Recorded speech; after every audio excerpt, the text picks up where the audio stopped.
Bismillahirrahmanirrahim. Alhamdulillahi Rabbil Alamin. Wassalatu wassalamu ala al-mab'uthi rahmatan lil alamin. Nabiyyina wa habibina wa qudwatina Muhammad ibn Abdullah wa ala alihi wa sahbihi wa man sar ala nahjihi wa ihtada bihadihi wa istanna bisunnati ila yaumiddin, amma ba'd. Yang dihormati al-fadhil Tuan Imam, semua Dewan Kuasa Masjid Sayyidina Abu Bakar As-Siddiq, muslimin dan muslimat, para pencinta ilmu, pencinta Al-Quran, Assalamualaikum warahmatullahi wabarakatuh. Alhamdulillah, pada pagi ini 12 hari bulan Mac 2023 bersamaan dengan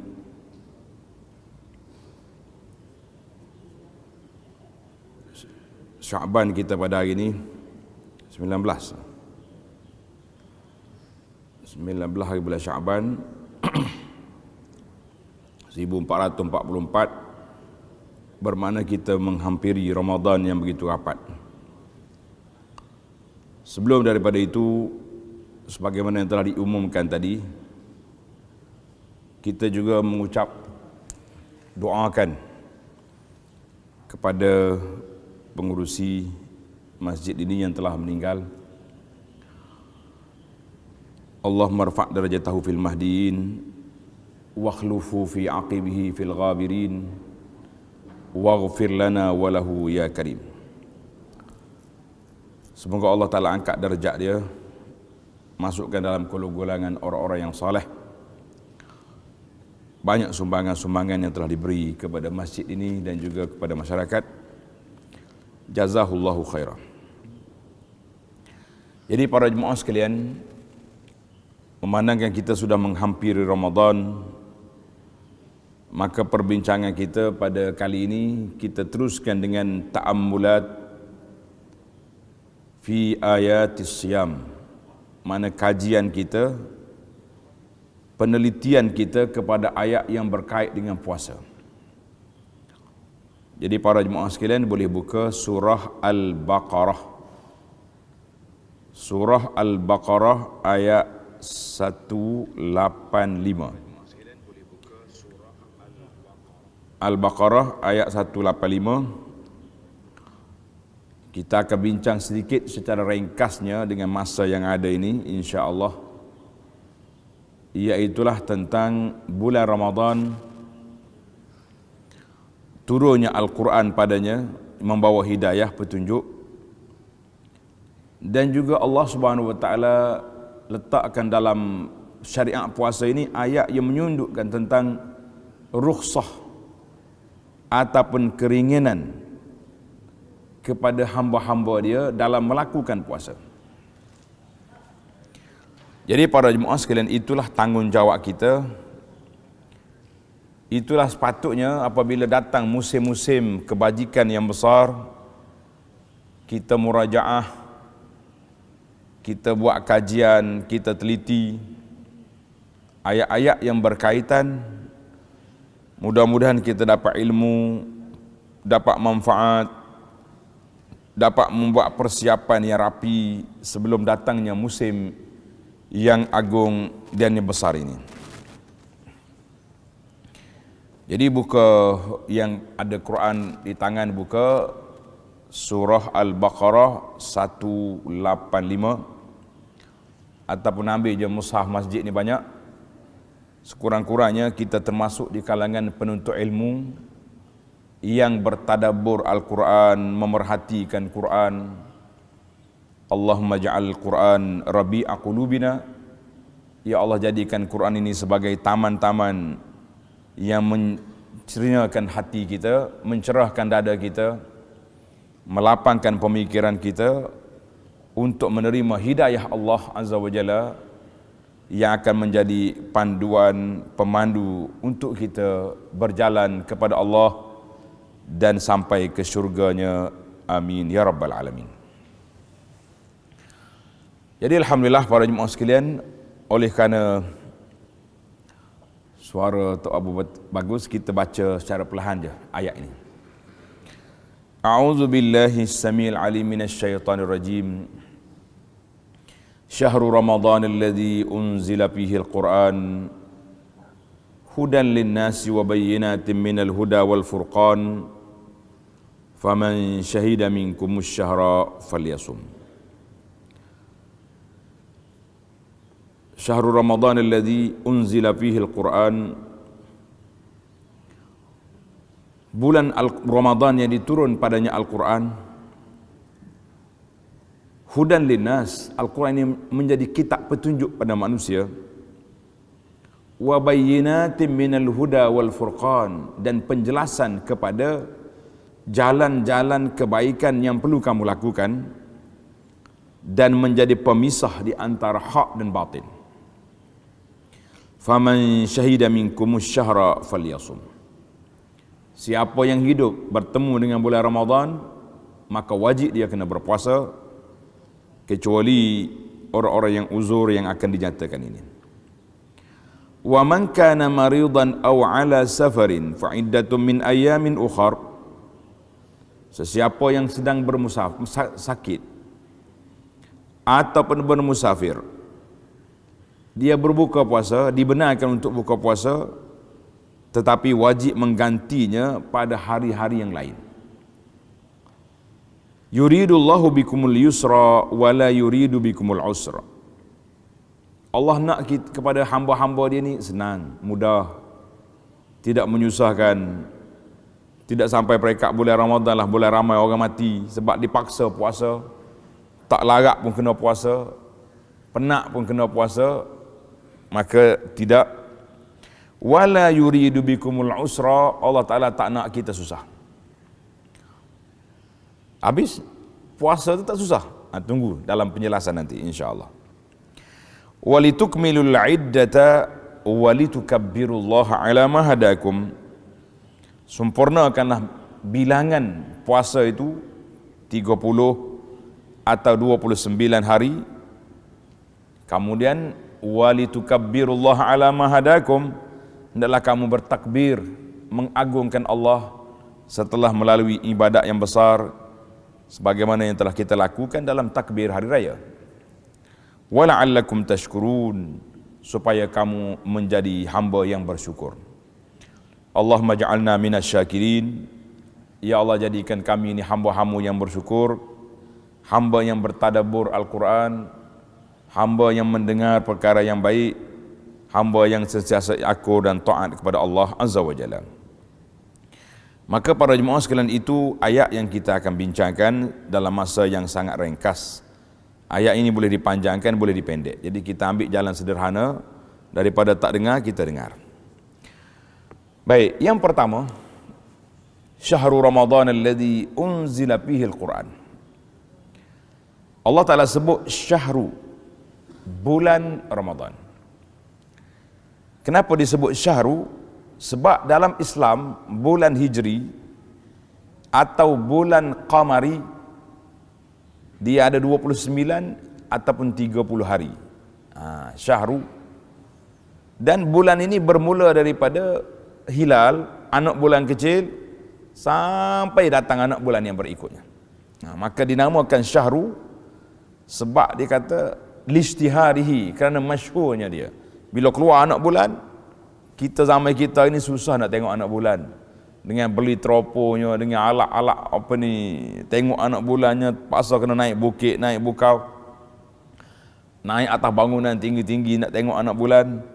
Orang-orang zaman dulu duduk di padang pasir, tak payah naik apa-apa, dia tengok situ je. Al-hilal, nampak dah anak bulan. Sebab tak ada lampu, tak ada apa, jadi udara pun bersih, tak ada kilang-kilang yang banyak, asap-asap, jadi mudah bagi mereka, udara dia bersih, mau tengok. Maka itu dia kata, hilal itu apabila dilihat, iza ru'ya, apabila ditengok, bukan didengar. Itu satu. Nama dia syahru, masuknya bulan baru. Maka maka dengan ini, kalau tak tengok anak bulan, apa hukum? Tak ada siapa nampak anak bulan. 29 Syaban, tak nampak anak bulan. Maka kita kena puasa hari 30. Kena puasa hari 30. Kenapa? Sebab anak bulan tak nampak. Itu dia panggil kaedah. Dalam hadis Nabi SAW bersabda, sumu liru'yatih. Kamu berpuasa bila tengok anak bulan. Wa aftiru, berbuka puasa, yakni beraya bila tengok anak bulan. Sekiranya kamu tak nampak kerana udara redup atau halangan-halangan awan yang begitu, maka kita sempurnakan Syaban berapa hari? 30 hari. Tak boleh pandai-pandai. Sebab itulah jadi masalah sekarang ni, bila ada negara nak satukan dia hari raya, maka timbul masalah yang berlaku. Baik. Ramadan tu nama bulan. Salah satu daripada 12 bulan yang Allah Ta'ala letakkan bulan kita ni, nama dia Ramadan. Kenapa nama Ramadan? Menarik. Jadi para ulama ni dia bahas satu-satu ayat ni. Kenapa namakan Ramadan? Dia kata Ramadan itu ambil daripada perkataan ar-ramdu. Ar-ramdu dengan makna panas. Sebab apa panas? Ada dua sebab. Sebab yang pertama, waktu arak susun bulan, dia susun bulan, Rabi, maknanya waktu musim bunga. Kemudian bila sampai ke Ramadan, musim panas. Maka dia pun jadi Ramadan ini musim panas. Itu satu. Habis sekarang ni kadang-kadang Ramadan musim banjir, kenapa kita tak tukar? Nama satu benda, jenama bila diletak nama, tak boleh lagi nak tukar. Macam nama kampung. Ada setengah nama kampung ni, dia ambil nama pokok. Kampung Kemuning contohnya, nama pokok kan, kampung ni.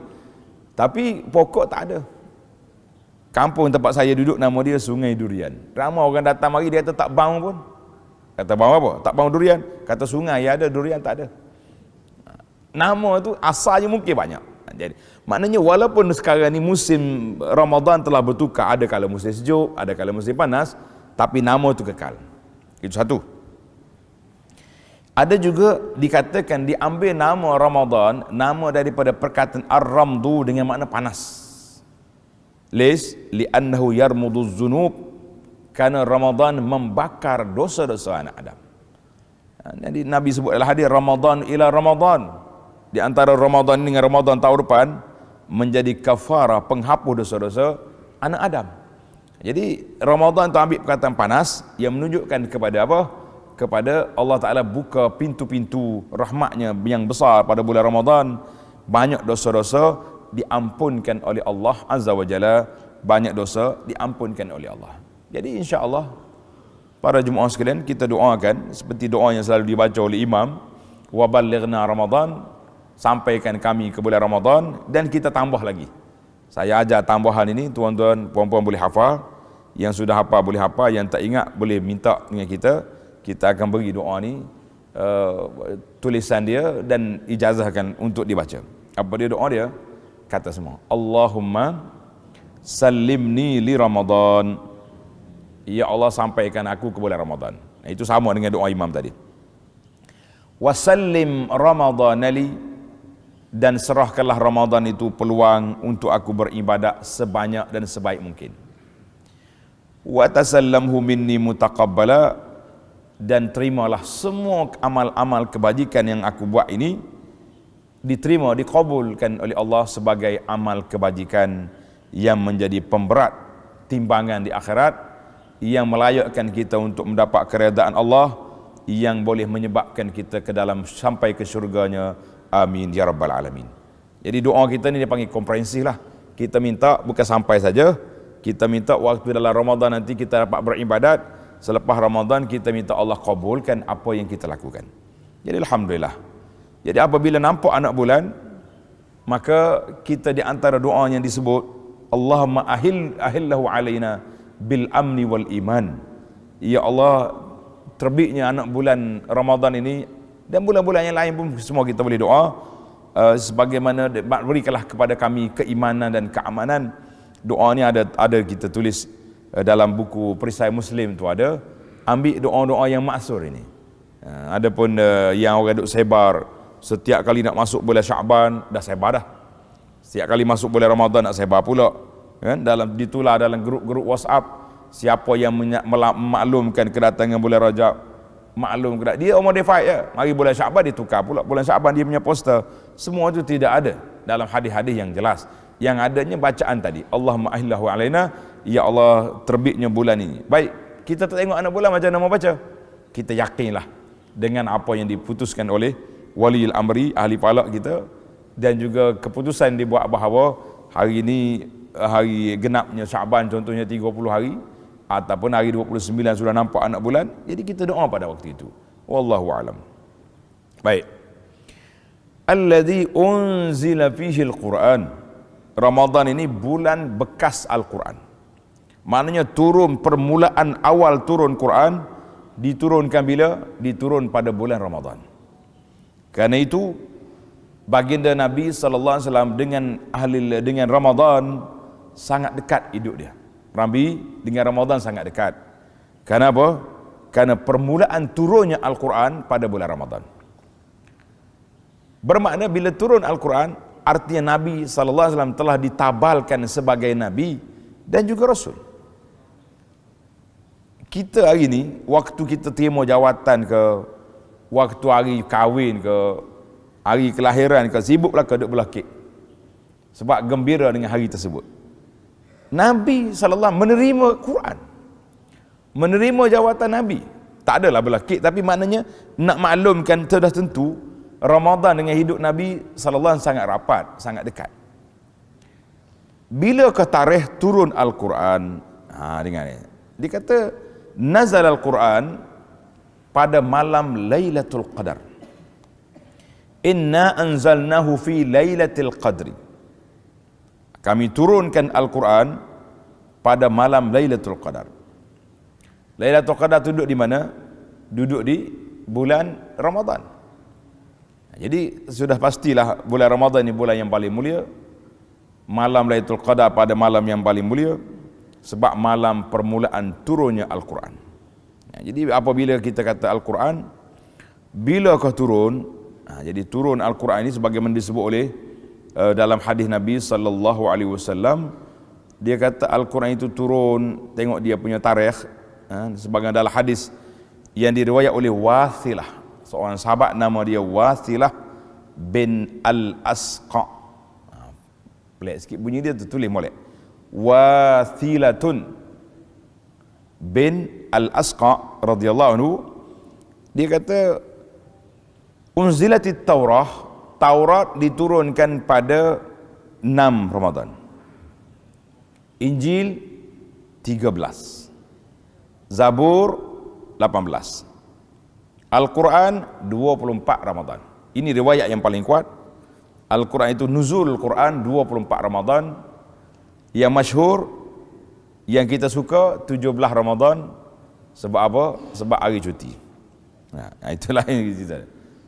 Dia katanya suhuf Ibrahim li awwali lailatin, pada malam pertama Ramadan. Yang betulnya tarikh turun Quran itu sudah ada. Maka bila sebut tentang Al-Quranul Karim, bila sebut tentang Al-Quran, apa makna Al-Quran? Al-Quran itu makna Quran dengan makna tala, bermakna qara'a, bermakna tala, baca. Maknanya ayat yang dibaca. Ayat yang dibaca. Maka Al-Quran itu dipanggil kalamullah. Kita sebagai Ahlus Sunnah, definisi Quran ini, Al-Quran itu kalam Allah, kata-kata Allah. Allah Ta'ala berkata-kata. Diturunkan ke atas Rasulnya sallallahu alaihi wasallam, penutup segala nabinya, iaitulah Nabi kita Muhammad sallallahu alaihi wasallam, yang dimulai dari Al-Fatihah dan diakhiri dengan surah An-Nas. Itu definisi Al-Quran yang paling pendek. Maka sudah jelas kepada kita bahawa Al-Quran itu pada malam Lailatul Qadar, malam yang pertama diturunkan daripada Lauhil Mahfuz ke langit dunia. Itu dipanggil turun Al-Quran daripada Lauhil Mahfuz letak di langit dunia. Apa langit dunia? Langit yang paling bawah, dengan paling dekat dengan bumi. Tak di situ. Kemudian diturunnya secara munajjaman, secara berperingkat-peringkat. Diturun secara berperingkat kepada Nabi sallallahu alaihi wasallam bermula dengan Iqra sehinggalah kepada ayat yang terakhir wattaqu yawman turja'una fi ila Allah. Mengikut sebagai ulama tafsir kata itu ayat yang terakhir selama 22 tahun lebih. Jadi Quran itu dalam masa 22 tahun lebih. Sebab itulah Allah cabar, "Lau kana min indi ghairillah lawajadu fihi ikhtilafan katsira." Allah kata kalau Quran ini bukan daripada aku, kamu akan dapati arahan yang bercanggah, maklumat yang bercanggah, celaru dia punya maklumat.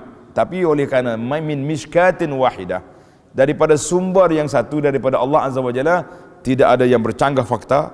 Daripada surah Al-Fatihah sampai surah An-Nas, tak ada siapa boleh cabar Al-Quran, tidak ada siapa boleh cari di mana kesalahan ataupun kesilapan fakta. Yang adanya silap orang yang membaca, itu ada. Silap penganalisa ada, tapi silap Quran tidak ada. Kalaulah Quran bukan mari, tak usah kata kita ni duduk atas dunia ni dalam masa 2-3 tahun je berbeza. Ada orang dulu cakap lain, sekarang ni lah cara lain, baru ya keluar arahan lain, ni keluar arahan lain pula. Jadi tak sama dia punya arahan. Sebab apa? Sebab manusia yang buat. Jadi kita pun pening nak pakai yang mana. Tapi Quran tak. Itu ada pecanggah dalam Quran. Sekali kata boleh, sekali tak boleh. Kita kata itu dia panggil dalam Quran ada satu ayat, satu kaedah, nama dia nasikh wa mansukh. Apa nama?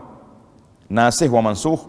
Makna ayat yang lama dibatalkan hukum, walaupun dibaca dalam Quran, itu dia panggil nasikh mansukh. Makna ayat yang baru itu menasahkan yang lama. Itu ilmu Allah Ta'ala beri kepada siapa? Kepada ulama-ulama tafsir dari kalangan sahabat, kemudian disambung oleh tabi'in, disambung oleh imam-imam tafsir, sampai zaman kita hari ini pun diperbincangkan tentang ayat ini mansukh, dibatalkan hukumnya ataupun kekal. Jadi alhamdulillah itu ilmu Al-Quran. Maka bukan mudah-mudah kalau kata saya ni jadi ahli Quran pakai baca itu lah. Baik, kenapa Allah Ta'ala turunkan Quran itu berperingkat-peringkat? Sebab apa diturun berperingkat? Sebab nak menenangkan hati Nabi sallallahu alaihi wasallam. Bila ada masalah apa-apa, turun ayat Quran. Nabi diancam oleh Quraisy gini-gini, turun ayat Quran menenangkan. Mu jangan sendak, jangan susah hati Muhammad sallallahu alaihi wasallam. Nabi Musa telah diancam, dia nak dibunuh oleh Firaun. Nabi mana-mana nabi pun semua diancam oleh kaum dia. Maka dia panggil kisah-kisah itu tasliyatan, sebagai penenang hati Nabi sallallahu alaihi wasallam. Dan juga demikian juga dengan kita. Kita hari ini para pendakwah, para pengikut Nabi, bila kita susah hati kita baca kisah para anbiya alaihi wassalatu wassalam dalam Quran, kita rasa tenang. Di antara cerita yang paling banyak dalam Quran, cerita siapa? Kisah siapa yang paling banyak dalam Quran? Musa alaihissalam. Jarang surah kecuali ada je Musa. Yang banyak Musa, Nabi Saleh, kaum Samud dan kaum Ad. Tiga ni macam sinonim, ni banyak cerita dia. Cerita yang paling yang dikumpul tempat Nabi Yusuf alaihissalam hanya diletak dalam surah Yusuf. Sebab Yusuf lebih kepada isu kekeluargaan dan juga masalah pengurusan, maka Allah Ta'ala letak satu tempat. Baik. Maka para jemaah sekalian, bila wahyu ni turun secara berperingkat, dalil dia berperingkat tu macam mana? Dalilnya sewaktu berlakunya cerita hadisul ifki, orang tuduh Aisyah buat perkara yang tidak baik, sebulan Nabi kita tunggu wahyu. Kalau wahyu dah ada, Quran dah ada, terus ya Nabi baca, senang masalah. Tapi kenapa Nabi kita tunggu sebulan barulah sampai ayat Quran yang membebaskan Aisyah daripada semua tuduhan jahat. Sama juga dengan kisah 3 orang yang tak pergi perang Tabuk. Tak pergi perang Tabuk. Nabi juga menunggu beberapa lama sehinggalah Allah Ta'ala turun ayat Quran, laqad taba. Allah Ta'ala terima taubat. Baik, kita dah bincang tadi tentang turunnya Al-Quran bila pada malam 24 Ramadan. Ada riwayat kata 17, tapi yang masyhur, yang sahih riwayatnya 24. Masalah cuti cerita lain. Kemudian Allah nyatakan hudan linnas. Al-Quran itu menjadi petunjuk bagi manusia. Tengok. Wa bayyinatin minal huda wal furqan, dan penjelasan daripada petunjuk dan pemisah. Adakah ayat huda 2 kali berulang? Coba tengok. Limadha? Kenapa Allah Ta'ala ulang kalimah huda, hudan linnas wa bayyinatin minal huda? Jadi hudan linnas yang pertama, wa bayyinatin minal huda, seorang pengkaji peneliti Ibnu Ashur rahimahullah, dia kata hudan yang pertama tu hudan linnas, maknanya fungsi Al-Quran. Al-Quran itu menjadi petunjuk, pemandu pada manusia dalam semua keadaan. Keadaan yang umum, keadaan yang khusus pada kehidupan kamu ini, semuanya ada dalam Quran. Wa bayyinatin minal huda, dan penjelasan kepada petunjuk. Di antara petunjuk besar dalam Quran ini apa dia? Tauhid kepada Allah Azza wa Jalla. Tauhid kepada Allah. Membenarkan dakwah Rasul sallallahu alaihi wasallam. Itu dia katakan wa bayyinatin minal huda. Huda yang kedua itu perincian kepada perkara yang wajib kita kena pegang, iaitu tauhid kepada Allah Azza wa Jalla. Perkara yang kita kena aku dan patuh, iaitu sunnah Nabi sallallahu alaihi wasallam daripada hujah-hujah dalam Quran. Maka kata Syekh, huda yang pertama itu menunjukkan sifat Al-Quran sebagai petunjuk. Huda yang kedua, perincian dalam Quran itu apa yang nak ditunjukkan, iaitu tauhid dan juga mengabdikan diri kepada Allah Azza wa Jalla. Fala tikrar, maka tidak ada pengulangan. Tidak kata ayat berulang yang tak ada makna. La. Ayat berulang tapi makna yang berbeza. Itu nama dia Al-Quran. Itu nama dia Al-Quran. Wal furqan, apa makna furqan? Pemisah di antara hak dengan batil dalam i'tiqad, kepercayaan. Kalau kita nak tahu manakah kepercayaan betul, baca Quran. Contohnya hari ini kontra di antara Quran dengan Injil, Bible. Bible kata macam ni, Allah. Kita kata tak boleh pakai ada yang lain. Yang betulnya siapa? Yang Allah Ta'ala sebut dalam Quran, Qul huwallahu ahad, Allah Ta'ala yang esa. Kalau ahli-ahli Bible nak pakai nama Allah, nak guna juga nama Allah, kita kata Allah mana awak nak pakai? Allah ada anak? Allah ada bini? La. Yang kita pakainya Qul huwallahu ahad, Allahus samad, lam yalid wa lam yulad wa lam yakul lahu kufuwan ahad. Itu makna pemisah antara hak dengan batil, pemisah di antara halal dengan haram dalam bab hukum hakam, pemisah di antara yang betul dengan yang salah di dalam pemikiran. Maka kalimah furqan, tanda ni pelajar, kalimah al-furqan terdapat 6 kali dalam Quran.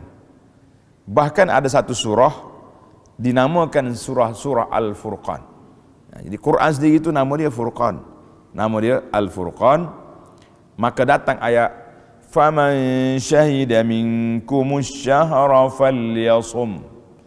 Faman syahida minkumus syahra falyasum.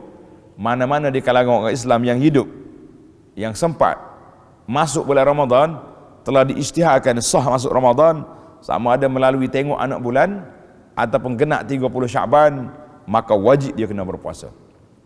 Jadi para jemaah sekalian, mustahil Tuhan nak suruh kita tengok semua anak bulan. Tak mungkin. Jabatan palak pun dia tak pergi semua, berapa orang yang dia pergi.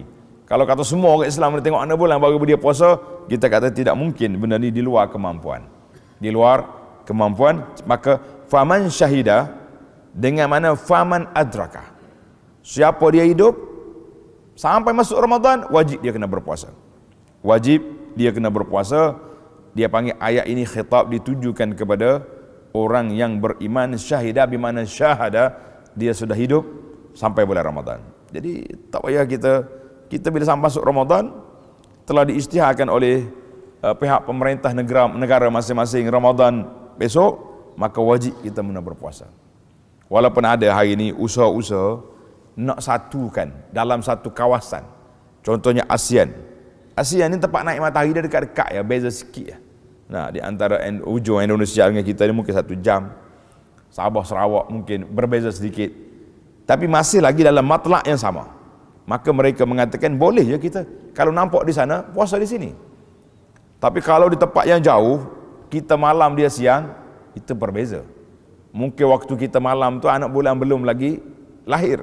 Maka bila malam tempat dia baru nampak, itu berbeza. Dipanggil berbezanya matlak tempat naik anak bulan. Yang ni kita serahkan kepada Mabin untuk menyelesaikan masalah. Cuma dari sudut kitanya, kita berpegang dengan hadis Nabi SAW bagi tahu, sumu li ru'yatihi wa aftiru li ru'yatihi. Mu puasa bila tengok anak bulan, kamu beraya bila tengok anak bulan. Kalau tak nampak, kekalkanlah dengan apa? Dengan Sya'ban 30 hari. Baik, tengok ayat ni. Ayat ni Allah Ta'ala ulang sekali lagi, faman syahida minkumus syahra falyasum. Wa man kana maridan aw ala safarin. Siapa dia sakit? Marid itu mana sakit sungguh.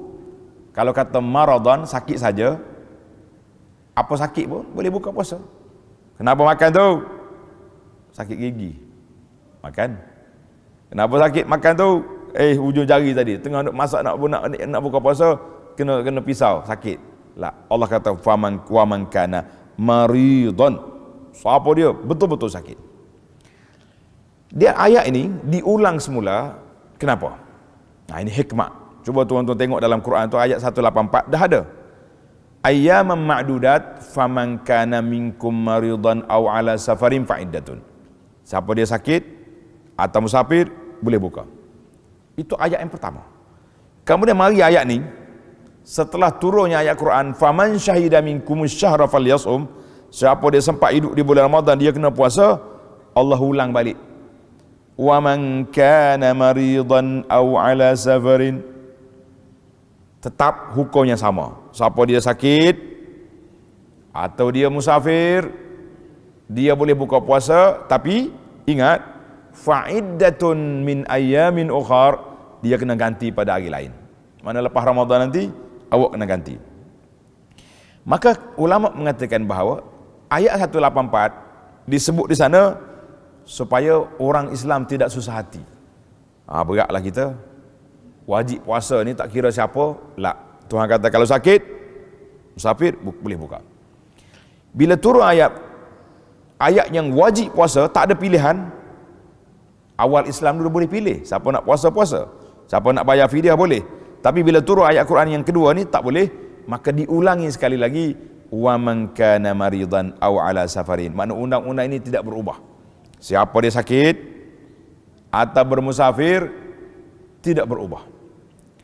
Bila musafir atau musafir tidak berubah, maknanya walaupun turun ayat Quran menghapuskan pilihan tadi, tapi undang-undang orang sakit dengan orang musafir tidak berubah. Kita mengatakan alhamdulillah. Baik, cuba perhati tengok.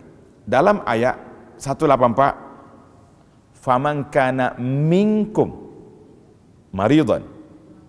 Dalam ayat 185, wa man kana maridan. Tak ada minkum. Kenapa? Ini dipanggil ilmu tadabbur. Sebab ayat yang pertama tak ada minkum, maka dia mari faman kana minkum, mana-mana orang di kalangan kamu yang sakit. Ayat 185, faman syahida minkumus syahra. Siapa di kalangan kamu yang menyaksikan anak bulan, kamu dia mari falyasum. Wa man kana maridan, tak payah ulang minkum dua kali, sebab sudah ada minkum yang pertama adalah ayat yang sama. Itu dia panggil rahsia Al-Quran, supaya tidak ada tikrar. Dia tak mahu berulang banyak kali. Macam kita juga tak boleh ulang banyak kali, juga tak boleh. Kecuali dalam kitab Jawi lama, mungkin dalam satu perenggang ada 20 kalinya. Itu cerita lain. Itu bahasa kitab klasik, kitab lama. Maka ayat ini menunjukkan kepada rahmatnya Allah kepada hamba dia. Dia nak apa?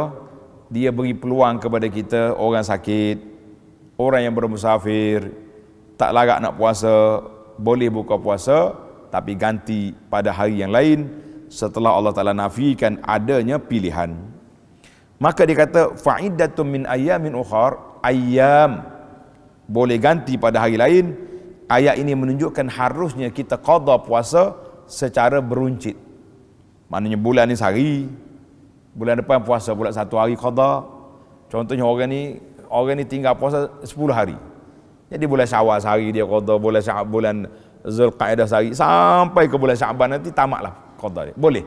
Ataupun terus dia kembar, dia puasa terus 5 hari, 10 hari yang dia tinggal pun boleh. Jadi itu dia kata sebab ayam nakirah, jadi boleh, maknanya boleh berpisah dan boleh juga kita buat terus. Baiklah, kita tamatkan ayat ini secara ringkas. Yuridullahu bikumul yusra.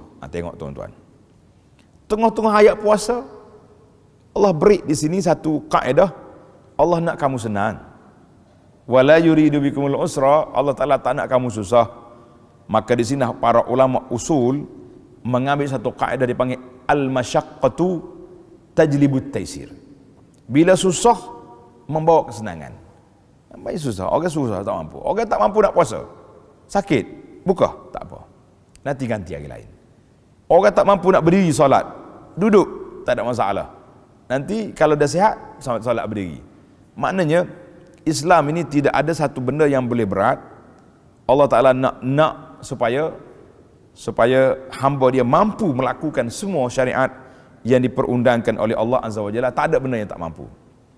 Aisyah radhiyallahu anha meriwayatkan bahawa seorang sahabat nama dia Hamzah bin Amru al-Aslami, dia tanya Nabi, "A'asumu fis safar?" Rasulullah sallallahu alaihi wasallam, bolehkah saya puasa dalam musafir? Saya musafir tapi nak puasa. Hamzah ni seorang yang banyak puasa. Nabi kata, "In syi'ta fasum," kalau mu nak puasa. "Wa in syi'ta fa'aftir." Kalau kamu rasa tak larat, kamu buka, ganti hari lain.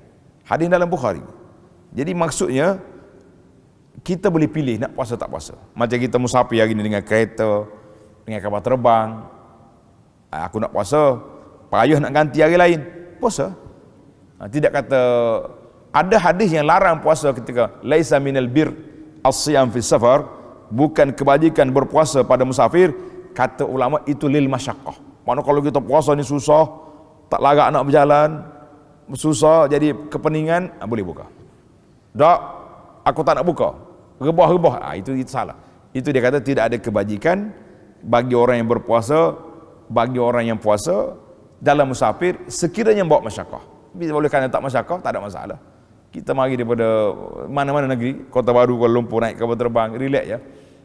Jadi tak ada masalah, kita boleh pilih nak buka, nak puasa. Akhir sekali ayat ni kata apa? وَلِتُكْمِلُوا الْعِدَّةَ وَلِتُكَبِّرُوا اللَّهَ عَلَى مَا هَدَاكُمْ وَلَعَلَّكُمْ تَشْكُرُونَ. Sempurnakan bilangan. Allah tak kata sempurnakan sebulan, tak.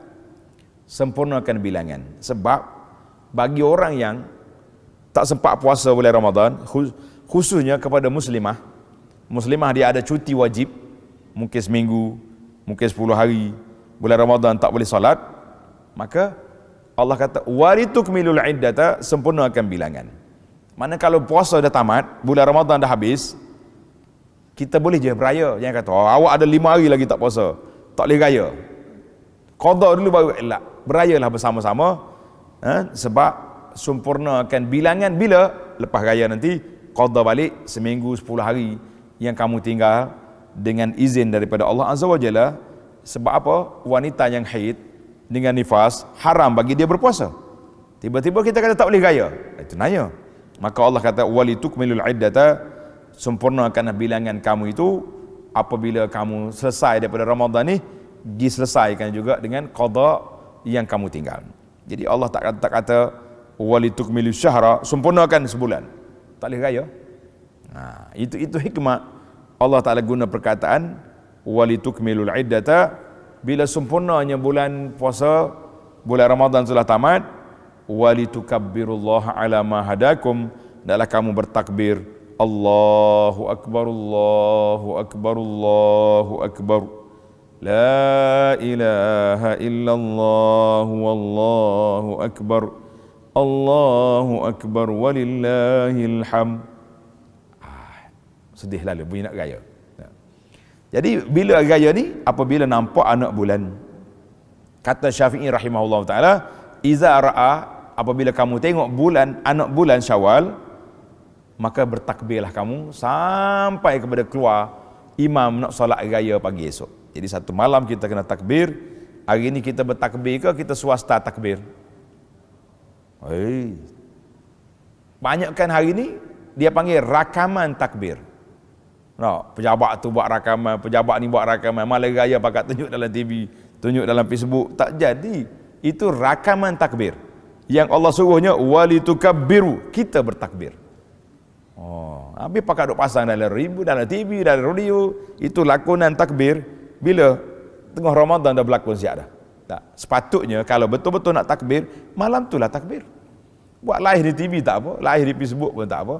Live kita dengan Allah saja, tak payah masuk dalam Facebook pun boleh. Maka takbir itu syiar raya umat Islam, bukan dengan mercun, bukan dengan bedil, tapi dengan takbir. Hari ini takbir kita ditukar oleh mercun, oleh budak-budak. Maka di akhir sekali Allah kata wala'allakum tashkurun, hendaklah kamu bersyukur. Kenapa kita bersyukur? Yang pertama, kita dah sempurna Ramadan, alhamdulillah. Yang kedua, Allah Ta'ala beri kepada kita kemudahan, taisir. Orang sakit boleh buka, orang musafir boleh buka, orang yang tak larat boleh buka. Yang ketiga, kita bertakbir tanda syukur kerana kita dapat menunaikan puasa yang telah kita lalui walaupun dengan penuh kelemahan, tapi kita dapat melakukannya sebaik seelok yang mungkin yang kita lakukan. Itulah tanda bersyukur. Alhamdulillah, tamatlah ayat 185 yang dapat kita tadabbur, kita perhatikan untuk menyambut Ramadan Al-Mubarak pada tahun ini. Adapun adat-adat sambut Ramadan, mungkin ramai lagi ustaz-ustaz akan ceramah sebagai sumbangan kita, tanda kenangan kepada para jemaah sekalian. Saya dah bagi risalah ini, yang belum dapat boleh ambil. Tajuk dia amalan di bulan Ramadan. InsyaAllah kita akan sentiasa beri kepada para jemaah maklumat-maklumat yang tepat untuk amalan-amalan yang besar. Mudah-mudahan menjadi perhatian, menjadi peringatan kepada kita semua. Amin ya rabbal alamin. Wa sallallahu ala nabiyyina Muhammadin wa ala alihi wa sahbihi ajma'in walhamdulillahi rabbil alamin. Wassalamualaikum warahmatullahi wabarakatuh. Jadi ana juga secara peribadi salah seorang daripada penceramah yang dijemput ke masjid kita ni, yang mengucap takziah lah kepada semua keluarga Allahyarham pengurusi kita Datuk Saleh yang meninggal, dan kita doakanlah supaya Allah Ta'ala letakkan semua kebaikan dia di atas neraca timbangan amalannya. Amin ya rabbal alamin. Kita kata bahasa yang digunakan oleh para ulama bila ucap takziah, dia kata, cuba kata belakang, a'zamallahu ajrakum wa ahsana azaakum wa ghafara limayyitikum. A'zamallahu ajrakum wa ahsana azaakum wa ghafara limayyitikum. Jadi Allah Ta'ala lah beri pahala banyak kepada keluarga yang ditinggalkan, dan Allah Ta'ala beri keampunan kepada orang yang meninggal. Baiklah, sekian. Assalamualaikum warahmatullahi wabarakatuh. Kita jumpa lagi lepas Ramadan nanti insya-Allah.